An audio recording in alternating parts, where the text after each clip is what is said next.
Salam damai sahabat Oase Rohani Katolik yang terkasih, kita masih dalam suasana Natal. Saya ingin mengucapkan Selamat Natal kepada sahabat semua yang menyaksikan acara Oase Rohani Katolik. Pada hari ini merupakan Pesta Santo Yohanes Rasul dan Penulis Injil. Saya sungguh bahagia hari ini saya mendampingi Romo Yohanes Budi SDB yang akrab kita sapa dengan Romo Budi. Romo, selamat Natal Romo. Selamat Natal Elsa, juga para pemirsa, pendengar dimanapun Anda berada. Ya, dan sahabat Oase Rohani Katolik, mari kita awali acara ini dengan berdoa bersama dengan Romo Budi. Dalam nama Bapa dan Putra dan Roh Kudus, amin. Allah Bapa sumber kebijaksanaan, Engkau mewahyukan kepada kami rahasia sabdamu melalui Santo Yohanes Rasulmu. Kami mohon, semoga kami diberi akal budi yang jernih untuk memahami sabda kehidupan yang dengan cemerlang diperdengarkan dalam pewartaan kabar gembira.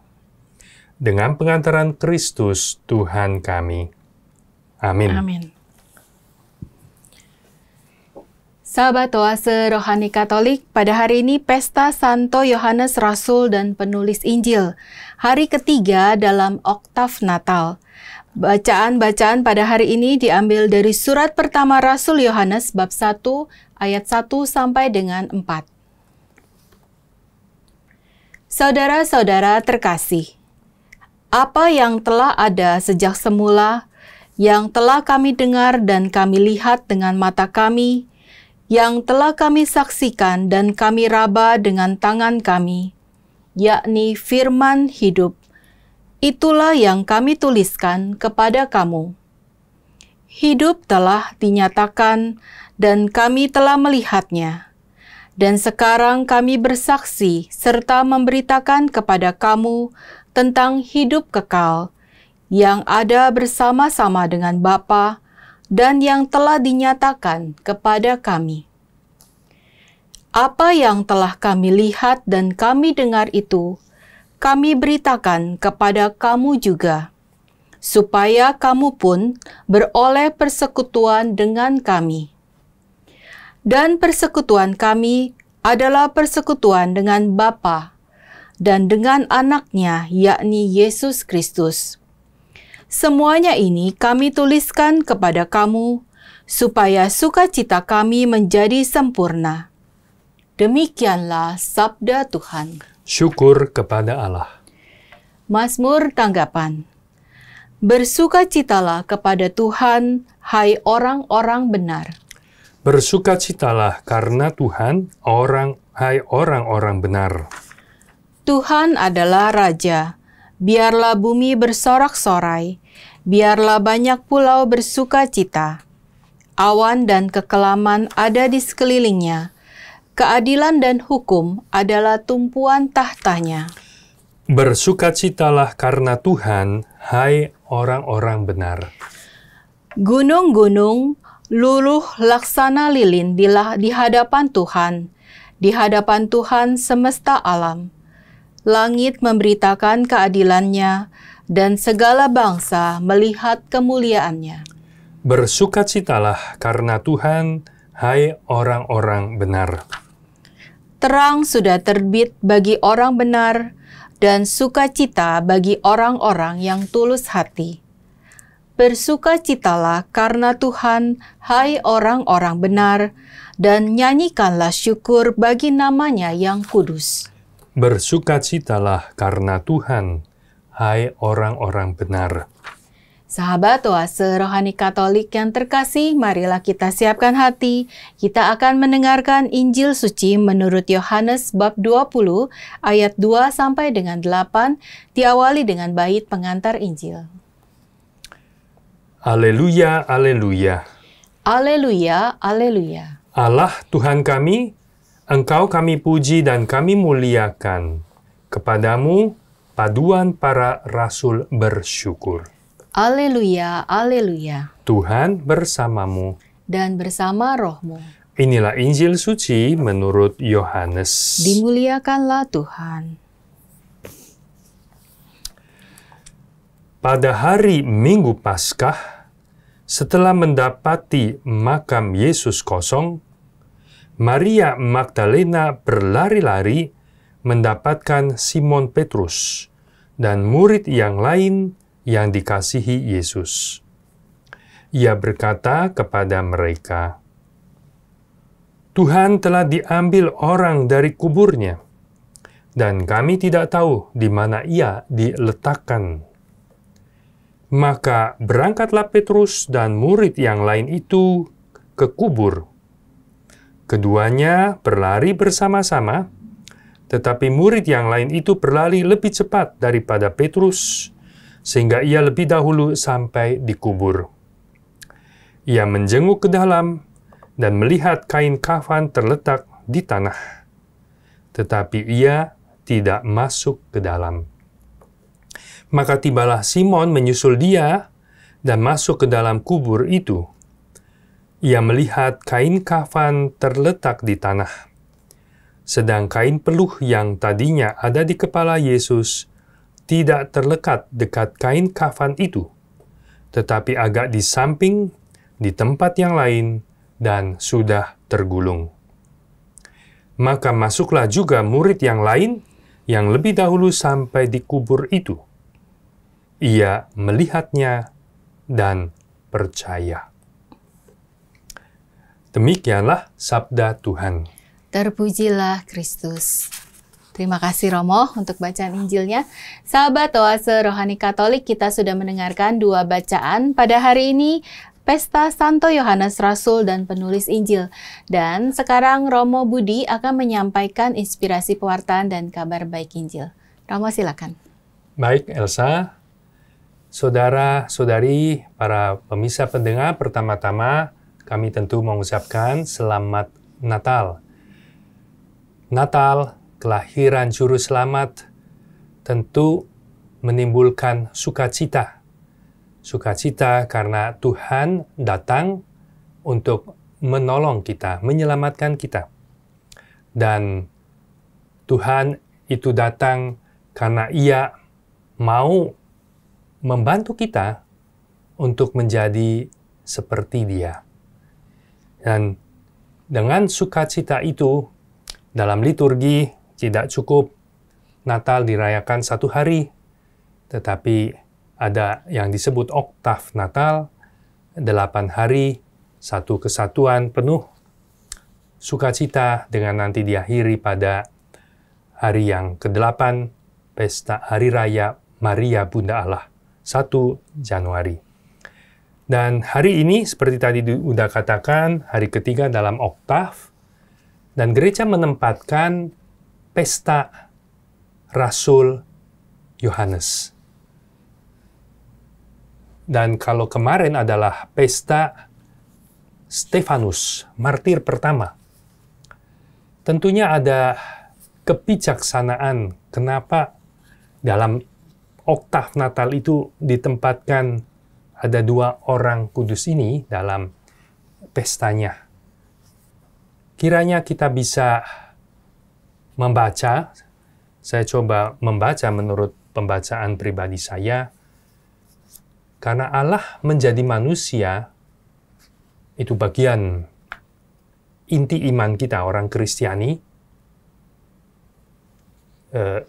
dengan tujuan supaya kita manusia menjadi seperti Allah. Dan tujuan itu kita bisa katakan langsung kita bisa lihat dalam diri Stefanus yang kemarin kita rayakan. Karena Stefanus dalam kehidupannya, akhir-akhir hidupnya, persis seperti Yesus. Matinya bersaksi seperti Yesus. Di hadapan ke mahkamah agama seperti Yesus. Dia berikan tuduhan palsu seperti Yesus. Dan dihukum mati seperti Yesus. Dan seperti Yesus, Stefanus berdoa, ya, Bapa ampunilah mereka. Wah, itu imitatio, menjadi menyerupai Yesus, kesempurnaan. Lalu hari ini saya coba membaca bacaan pribadi saya adalah bahwa misteri inkarnasi itu begitu mendalam. Allah menjadi manusia itu sebetulnya kalau mungkin ya kita orang Kristen udah biasa, tapi kalau sebenarnya kalau disadari, dipikir-pikir itu mencengangkan. Allah menjadi manusia. Dan kenyataannya sebagian orang yang percaya, saudara-saudari kita yang percaya pada Allah, tidak bisa menerima Allah jadi manusia. Allah mesti jauh di sana, kekal, mulia, kok jadi manusia yang terbatas, yang lemah, bayi seperti itu, sama seperti kita, tidak bisa terima. Tetapi kita bisa katakan bahwa bisa pahamin saja hanya dalam pandangan kasih. Seperti kata filsuf Perancis Pascal, Blaisius Pascal mengatakan, kasih, the heart, hati, punya pikirannya yang pikiran tidak memahaminya. Gitu ya. The heart has its own reason that the reason cannot understand. Jadi, hanya dengan kasih itu, kita bisa sampai kepada mengerti kenapa seperti itu. Ya, karena kasih. Karena kasih Allah meninggalkan kemuliaannya, lalu masuk dalam menjadi manusia, misteri besar itu, dan kiranya Rasul Yohanes ini yang begitu mendalam memahami misteri Kristus Allah yang menjadi manusia, dan sehingga kita rayakan juga hari ini pestanya.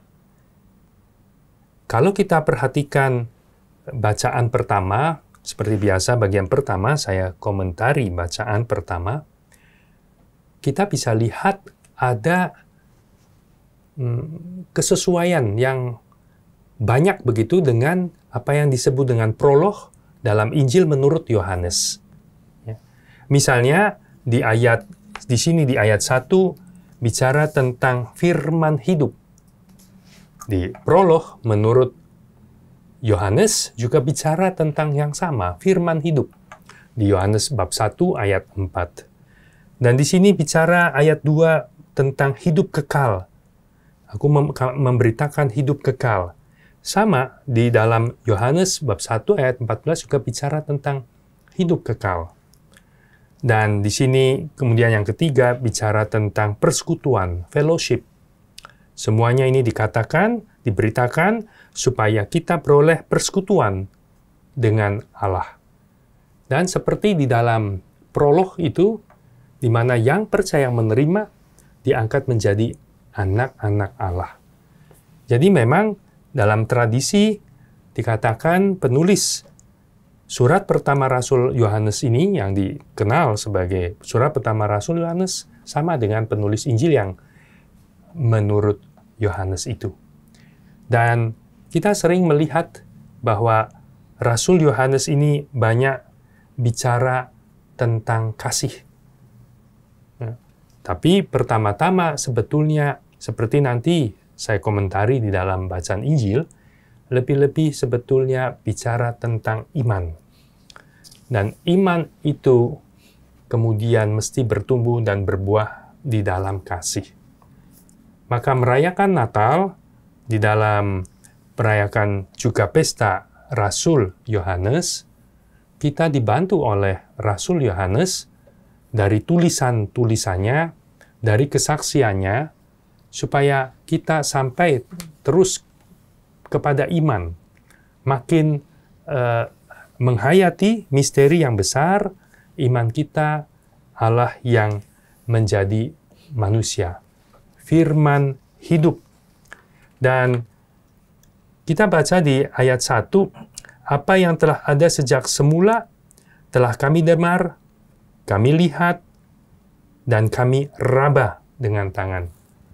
Semua itu, 3 indera itu didengar, dilihat, diraba, sekali lagi mau memberikan kesaksian bahwa inkarnasi itu betul-betul real, historical, karena bisa diindrai begitu.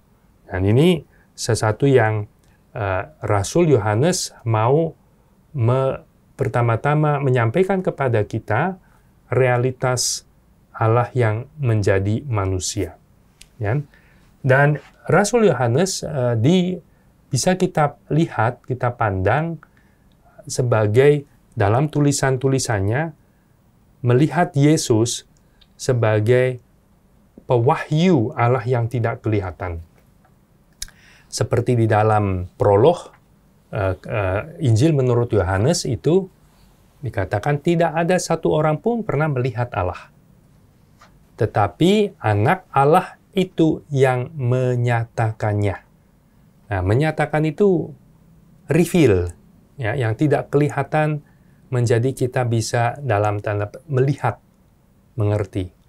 Karena Yesus adalah pewahyu, dia sendiri firman hidup yang menjadi manusia. Maka demikian dari bacaan yang pertama, kita bisa mengingat kata-kata kunci yang penting dari perikop ini, bahwa Yesus adalah firman hidup yang mau memberitahukan kepada kita hidup kekal yang ada dalam diri kehidupan Allah. Dan mau mengundang kita semua bisa ikut dalam persekutuan, dalam fellowship, ambil bagian di dalam kehidupan Allah yang kekal itu. Dan bagaimana bisa ambil bagian dalam kehidupan Allah yang kekal, yaitu pertama-tama menjadi percaya. Percaya, seperti dalam prolog dikatakan, siapa yang menjadi percaya, dia diberi kuasa untuk menjadi anak-anak Allah. Menjadi seperti Yesus. Berpartisipasi, mengambil bagian, seperti kehidupan yang ada pada Allah.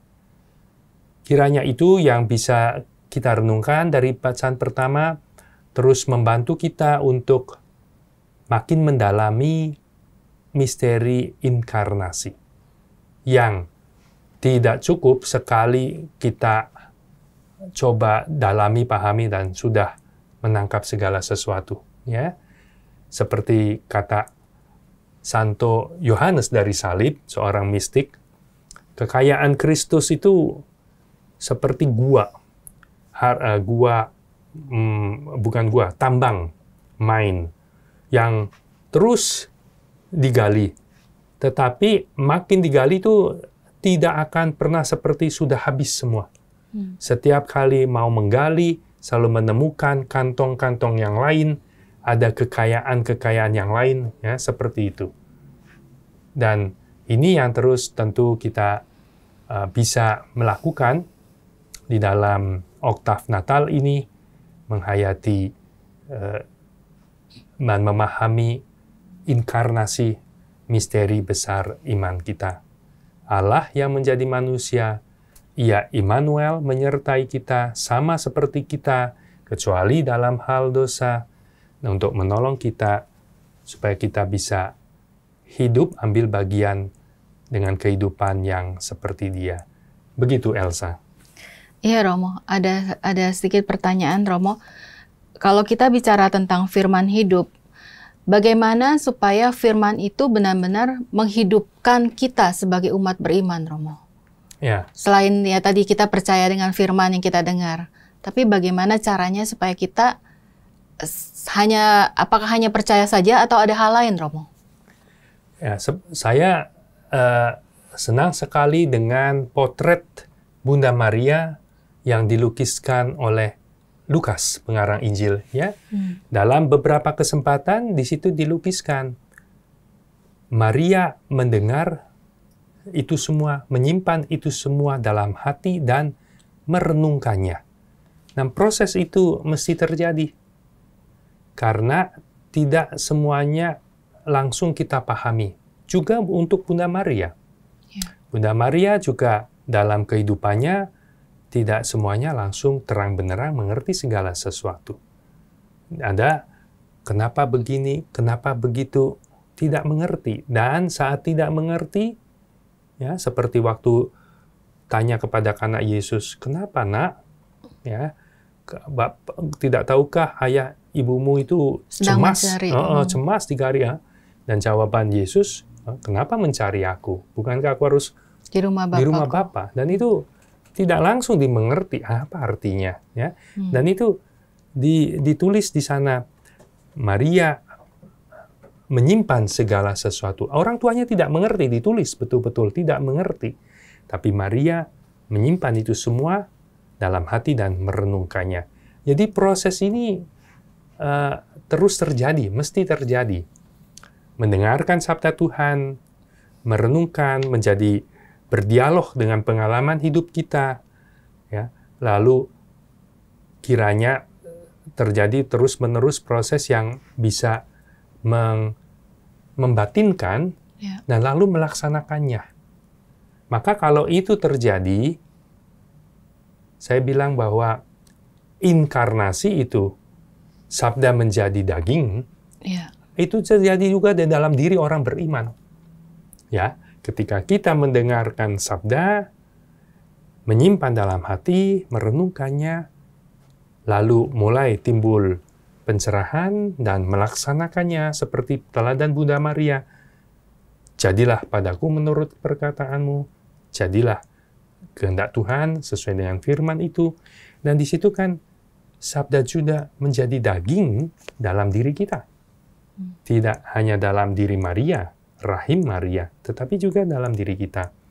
Maka kalau itu terjadi, kita terus dalam proses untuk mencapai yang ideal, yang dalam bahasa Latin dikatakan Christianus alter Christus. Itu boleh dibilang idealnya, cita-citanya, tujuannya ke sana, goalnya, yaitu orang Kristiani, Kristus yang lain. Ya, sedemikian besar misteri karya Allah keselamatan untuk kita. Tidak hanya selesai dengan penciptaan, tetapi dilanjutkan dengan penebusan, dan itu lewat inkarnasi Tuhan, lalu tentu dengan pengudusan, ya, dengan peran Roh Kudus dalam diri kita. Demikian, maka semoga itu yang rahmat boleh kita peroleh dalam merayakan Natal ini, tidak hanya senang dengan kado-kado, dengan Natal-Natal, dengan hiasan-hiasan, dengan makan, paket liburan ini itu, oke, itu pasti menggembirakan, menyenangkan, tetapi jangan sampai kelupaan yang terpenting, ya, bagaimana misteri itu, Allah yang menjadi manusia, makin kita hayati dan makin terasa Tuhan itu dekat, mencintaiku, dan aku makin bisa mendengarkan sabdanya dan melakukannya. Begitu, Elsa. Amin. Semoga kita semua bisa melakukan dan melaksanakannya sehingga menjadi firman yang hidup. Dan sahabat Oase Rohani Katolik, kita akan jeda dahulu, kita kembali sesaat lagi.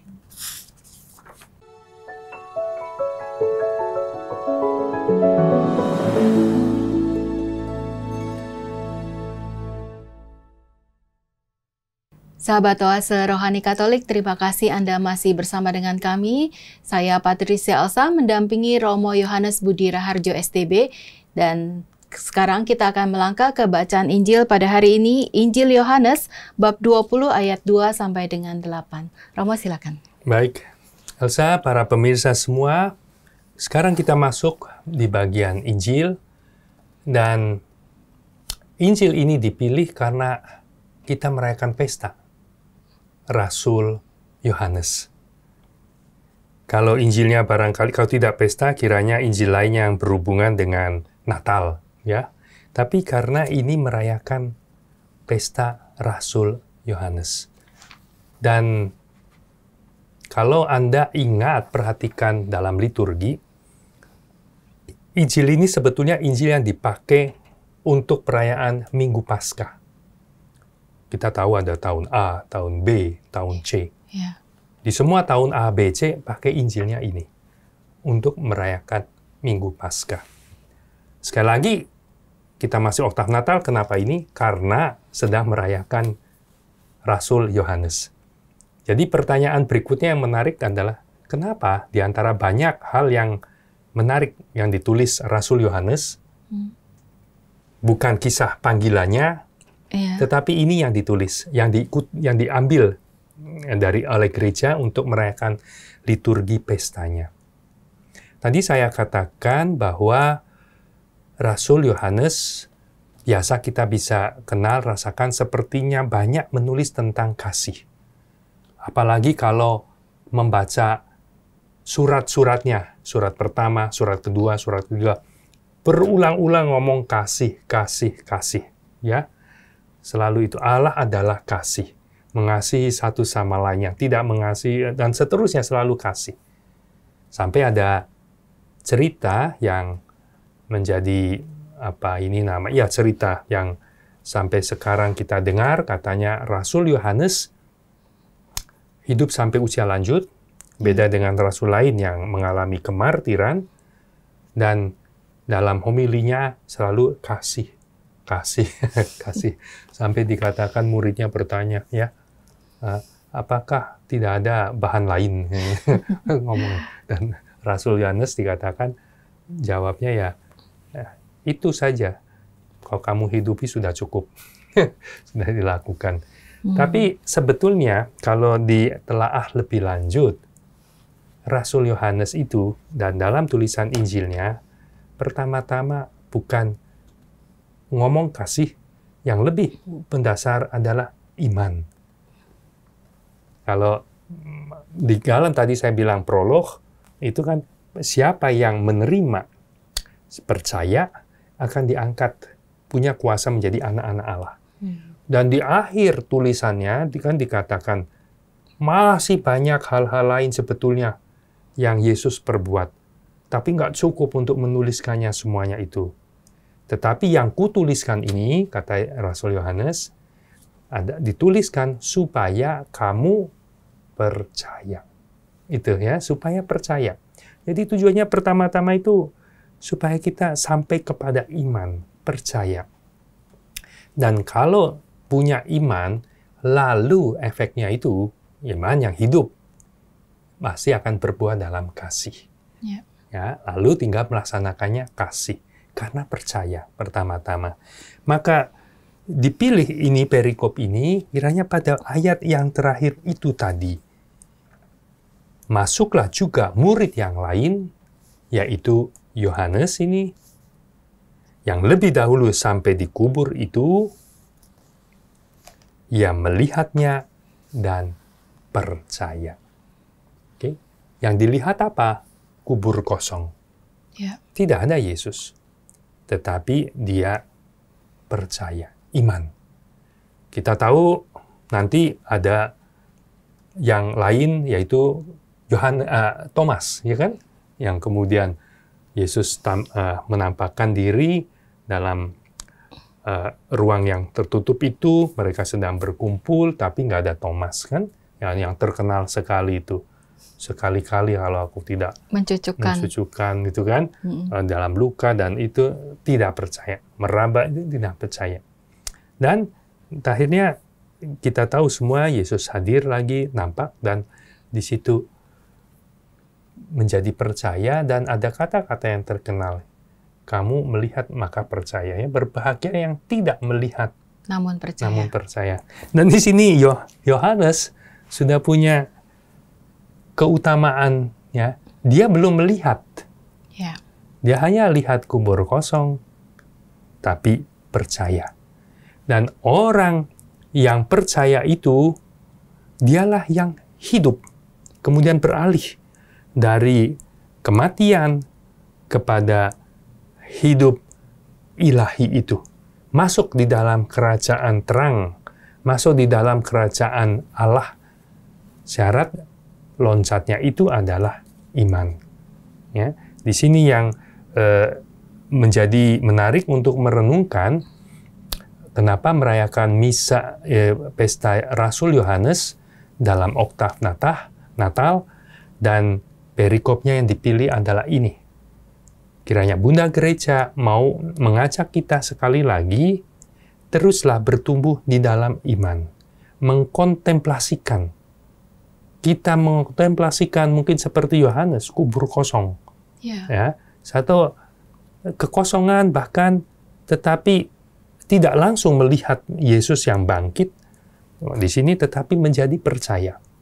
Dan pertama-tama lalu di dalam perayaan Oktav Natal itu, sekali lagi yang kita mau imani adalah firman hidup yang menjadi manusia. Ya. Dan di situ kita bisa kemudian bertumbuh setelah menjadi percaya, menjadi seperti Tuhan sendiri dalam hidup kasih, yang sampai kasih yang bisa memberi diri untuk keselamatan, kebahagiaan orang lain. Ya.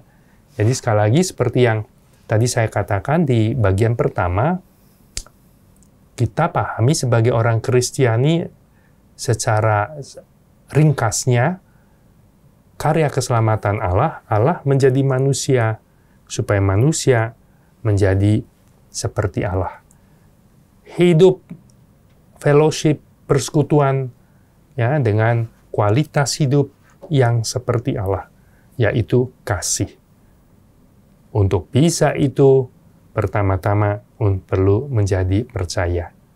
Dan iman kita semoga dengan merayakan Natal, kita menerima lagi rahmat yang baru, dibaharui, Allah yang mau menyertai kita sampai akhir zaman, Ia yang menolong kita untuk bisa terus bertumbuh di dalam iman, ya, dan berkembang dalam kasih.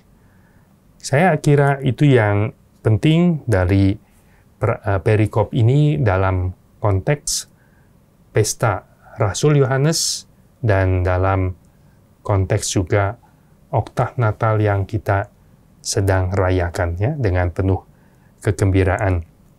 Dan nuansa kegembiraan juga tentu ada di dalam perikop ini karena kesaksian dari Maria Magdalena dan juga kesaksian Petrus, kesaksian Rasul Yohanes. Mereka ini orang-orang pertama yang menyaksikan kemudian kebangkitan Tuhan. Ya. Tetapi kita sudah ditarik berarti dari antara kelahiran dan sampai tujuan akhirnya, ya, Yesus yang bangkit untuk keselamatan kita. Demikian, Elsa. Iya, saya tersentuh dengan omongan tadi Romo, kontemplasi melihat kubur kosong. Belajar dari Yohanes, Rasul Yohanes, yang dia sebenarnya tidak melihat Yesus, tapi dia melihat kubur kosong dan dia tetap percaya kepada Yesus. Karena orang zaman sekarang, Romo, apa-apa selalu menanyakan mana buktinya. Apakah benar kamu melihat seperti itu? Bagaimana kita bisa menyikapi, Romo, kalau kita harus menghadapi situasi seperti itu? Kadang kan pewartaan kepada sesama tidak gampang, ya, Romo. Mereka perlu bukti, mereka perlu janji, ya, seperti itu. Jadi iman kita itu dasarnya adalah kepada firman, kepada sabda. Jadi ketika dikatakan masuk juga murid yang lain itu melihat kubur kosong dan percaya, pasti dalam arti ia ingat kata-kata Yesus yang lain.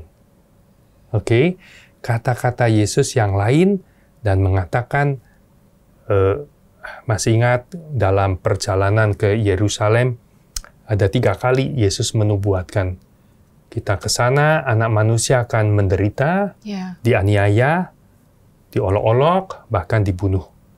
Tapi di hari ketiga, ia akan bangkit. Nah, kita bisa menerka, bisa menduga dalam konteks ini. Kosong.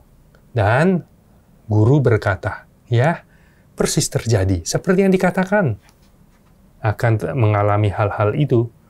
Ditangkap, dianiaya, diolok-olok, dibunuh. Hari ketiga bangkit. Kan itu orang di sana kan dikatakan tidak mengerti. Murid-murid tidak mengerti dan segan untuk menanyakannya. Tapi di sini kemudian Rasul Yohanes pasti melihat itu kubur kosong. Sudah melihat semua kejadian seperti yang dikatakan kosong. Teringat, percaya. Jadi percayanya itu karena firman Tuhan. Ya, bukan karena bukti pertama-tama ya, seperti yang terjadi kepada Thomas, sampai dia raba dulu, ada verifikasi begitu ya, baru oke. Tetapi dia langsung berdasarkan firman. Dan kita memang diajak untuk menjadi percaya berdasarkan firman. Dan firman hidup. Dan firman hidup itu Yesus menunjukkan memang dengan tanda-tanda. Tanda-tanda. Kita tidak langsung hidup dalam zaman Yesus, menyaksikan Yesus, tetapi ada murid-murid itu yang mengalami tanda-tanda yang Yesus lakukan. Tanda-tanda yang disebut dengan mukjizat itu. Ya, kita baca banyak di dalam kitab suci, tulisan Injil, ya, mulai dengan mengubah air menjadi anggur, mempergandakan roti, kan, membuat orang buta melihat, orang tuli mendengar, orang lumpuh berjalan. Itu tanda-tanda. Sampai puncak juga Lazarus yang sudah 4 hari dikubur, bisa bangkit, hidup lagi, ya, dihidupkan. Dan itu tanda-tanda supaya lagi-lagi Yesus mengundang kita semua percaya. Dan berdasarkan dari situ, yang lebih lagi percaya adalah firman-Nya. Dan firman yang hidup itu yang Yesus wartakan mengenai kerajaan Allah. Firman yang mengajarkan kita untuk hidup seperti ini, bukan yang seperti itu. Jalan ini, bukan jalan yang lain. Dan Yesus mengatakan, akulah jalan, kebenaran, dan hidup. Ya. Kalau percaya jalanku ini, ya, kan misalnya, kalau tampar pipi kiri, berikan pipi kanan. Itu harus perlu iman juga itu ya. Kalau enggak, jangan benar-benar dilakukan ya, Romo. Dalam arti kemudian itu bisa simbol. membalas kejahatan dengan kebaikan. Kebaikan. Kejahatan, kekerasan dengan kelemah lembutan. Itu pesannya di situ. Nah, apakah kita percaya? Kan, saya nggak ikut jalan itu, saya maunya balas. Balas begitu baru saya puas, tapi tidak akan membawa kita kepada kepenuhan hidup. Dan dari situ maksudnya menjadi percaya akan perkataan firman Tuhan, firman yang hidup, ini jalannya. Kalau kamu mau menemukan hidup. Ya, sebab aku ini jalan, kata Yesus, kebenaran. Kalau tahu dijalani itu, lalu kita mengenal kebenaran. Oh, benar ya. Kalau membalas dengan kebaikan, dengan kelemah lembutan, kalau kita mengampuni, itu benar. Ternyata kita mengalami damai sejahtera. Itu membebaskan hati kita, membuat kita at peace, ya, damai, dan bahkan bersuka cita. Nah, itu dia, melihat kebenaran. Lalu kita betul-betul masuk dalam kehidupan, life. Yaitu kehidupan yang seperti Allah. Kehidupan yang ada dalam diri Allah. Yang adalah kasih. Ya. Jadi, logiknya, koneksinya seperti itu. Ya. Maka, sekali lagi, bagaimana percayanya kita itu karena berdasarkan mendengarkan firman Tuhan. Firman yang hidup, dan caranya ya tentu itu memberi waktu untuk mendengarkan firman hidup, menyimpan dalam hati dan merenungkan, lalu melakukannya.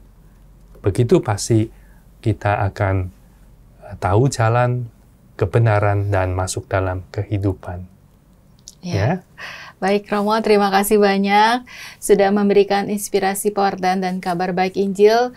Dan sahabat Oase Rohani Katolik, tahun 2024 tinggal beberapa hari lagi. Semoga Anda tetap menjaga hati dengan sukacita Natal yang masih kita jalani sampai hari ini. Dan semoga kita semua diberikan rahmat dan berkat yang baru dari Tuhan. Kita akan memohon doa dan berkat melalui Romo Budi. Marilah kita berdoa. Allah Bapa yang Maha Kuasa, Santo Yohanes Rasulmu telah mewartakan sabda yang menjadi manusia. Bantulah kami agar lewat misteri yang kami rayakan ini, sabda itu senantiasa tinggal dalam diri kami, dan kami wartakan dalam hidup kami, sampai kami Kau perkenankan memasuki kerajaan-Mu. Dengan pengantaran Kristus Tuhan kami. Amin. Tuhan bersamamu.